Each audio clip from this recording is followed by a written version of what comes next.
আজকে শুক্রবার, অনেক দিন পর মানে শুক্রবার আজকে সময় পাইছি, তাই আজকে চায়নাবাদে এসেছি।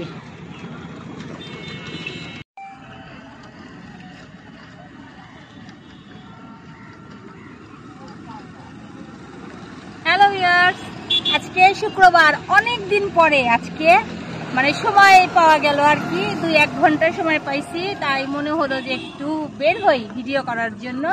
তো আসছি চায়নাবাদ অর্থাৎ সিরাজগঞ্জ ক্রসবার 3-এ আসছি। এসে দেখি যে কি সুন্দর যে ভিউ, আপনারা ভিউটা দেখেন, দারুণ একটা ভিউ। এবং সরিষা অলরেডি প্রসেস করা হচ্ছে এবং ওই যে হালকা সরিষা ফুল দেখা যাচ্ছে, আমরা সেখানেই যাব।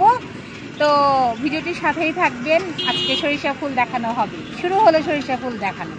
একটু দেখা হচ্ছে, ভিউটা দেখেছেন, দারুণ ভিউ। তো ঠিক আছে, আজ এ পর্যন্ত, এখন এই পর্যন্ত, বাই বাই।